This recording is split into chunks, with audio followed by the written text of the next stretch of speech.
Salut tout le monde, bienvenue sur ma chaîne Éco-littéraire. Mon nom c'est Erika.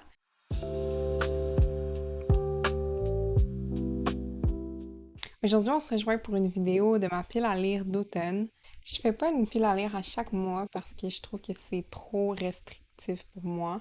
Ça fait plus qu'un an que j'ai décidé de faire une pile à lire à chaque 3 mois. J'ai l'automne qui commence septembre, octobre, novembre. Ensuite, décembre, janvier, février, c'est l'hiver. Mars, avril, mai pour le printemps. Juin, juillet, à août pour l'été. Comme ça me fait une plus grosse marge de manœuvre pour décider de quel livre j'ai envie de lire, mais ça me donne quand même une indication des livres que j'ai envie de lire pendant cette période-là. Donc, c'est la façon que j'ai trouvée pour moi qui fonctionne le mieux. J'ai sélectionné 11 livres que je voudrais lire pendant cette période-là. Et pour mettre en contexte le premier livre que je veux vous présenter, je dois parler du tome précédent, un livre que j'ai déjà lu à l'automne passé. C'est L'ombre du vent de Carlos Ruiz Zafón. Ça fait partie de la série Le cimetière des livres oubliés. J'avais donné 4,5 étoiles l'année passée à ce tome-là, mais c'était quand même un coup de cœur pour moi. La seule raison pourquoi j'ai pas donné un 5 étoiles, c'est parce que je trouvais qu'il y avait pas mal de commentaires un peu misogynes, désagréables, j'aimais pas trop ça. Mais à part de ça, c'est la seule chose que je peux dire parce que le livre est fantastique. Le personnage principal, c'est Daniel, un petit garçon. Au début du livre, il a 10 ans et il vit avec son père, seulement les deux. Et ça se passe dans l'après-guerre en Espagne. Le père de Daniel a une librairie et au début du livre, le père amène son fils dans une bibliothèque un peu comme des archives avec des vieux livres qui sont abandonnés, que personne n'a lu depuis vraiment longtemps. Donc, tous les livres abandonnés se retrouvent dans cette librairie-là. Son père l'amène là-bas et lui dit: Choisis-toi un livre. C'est très important le choix que tu fais parce que ce livre-là, il sera connecté à toi pour le restant de tes jours.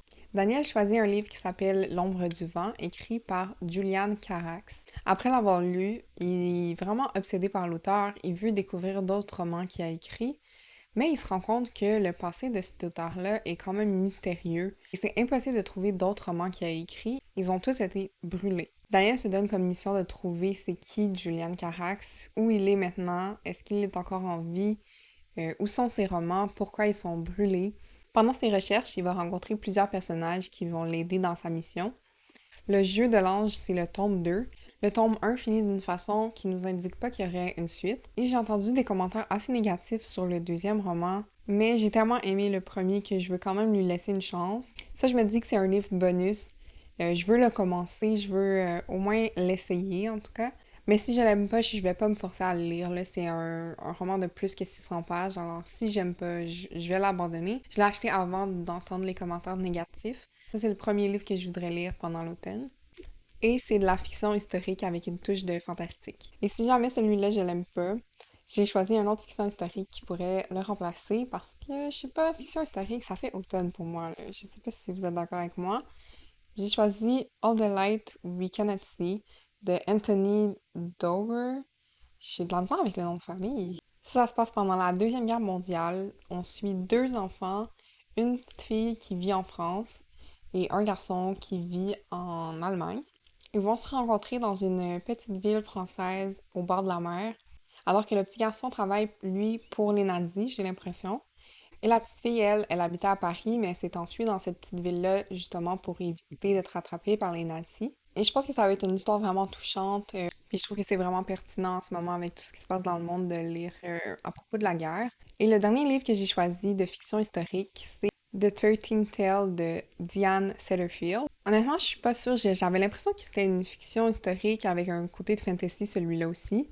C'est l'histoire d'une femme qui est autrice qui a écrit durant sa carrière 12 petites histoires à propos de son passé et de sa naissance. Chacune de ces histoires-là sont fictives et elle engage une femme pour écrire la dernière et 13e histoire qui sera la vérité à propos de son enfance et de sa naissance.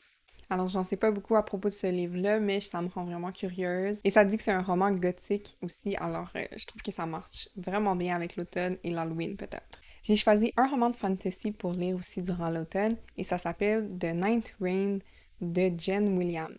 Ça se passe dans un empire qui est sur le bord de s'écrouler, et on suit deux personnages qui savent très bien le futur qui les attend s'ils restent dans l'empire. Alors ils se disent, il faut qu'on fasse quelque chose, il faut qu'on trouve une solution.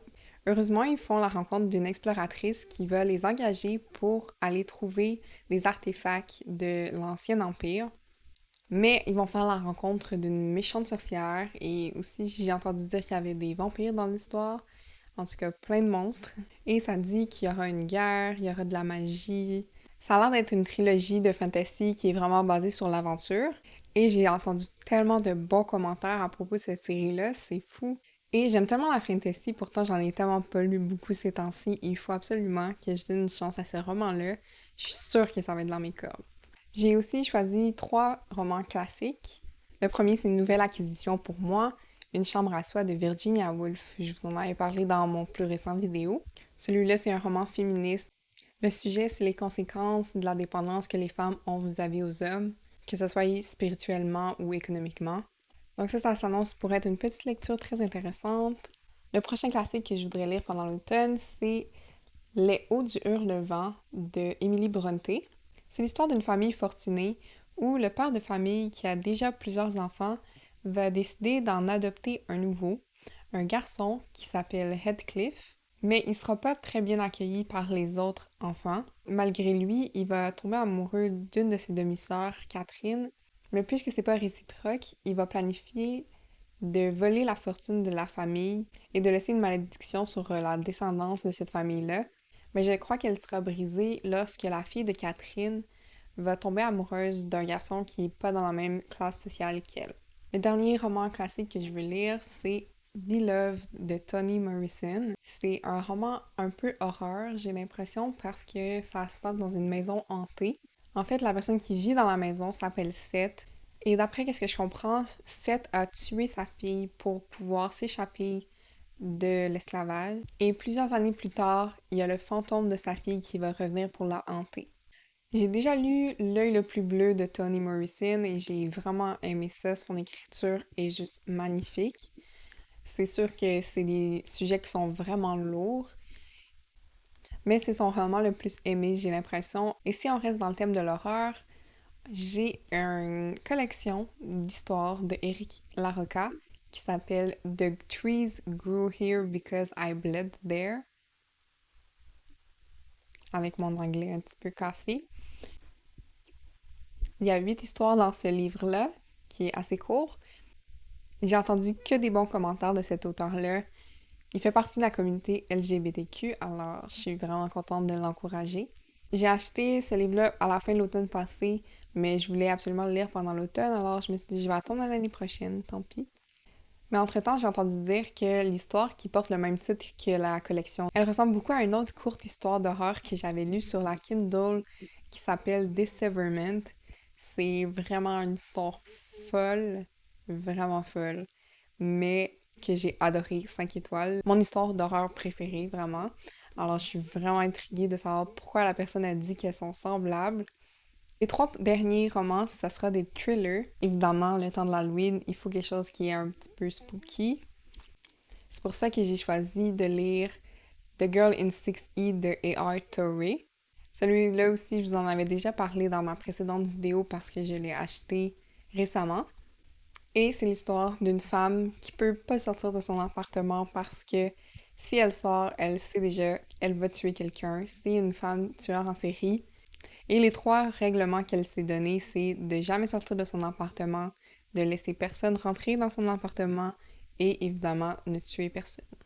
Mais aussi, cette fille-là, c'est une petite rebelle et elle dit que les règles sont faites pour être brisées. Alors j'ai bien hâte de voir qu'est-ce qui va se passer dans ce roman-là.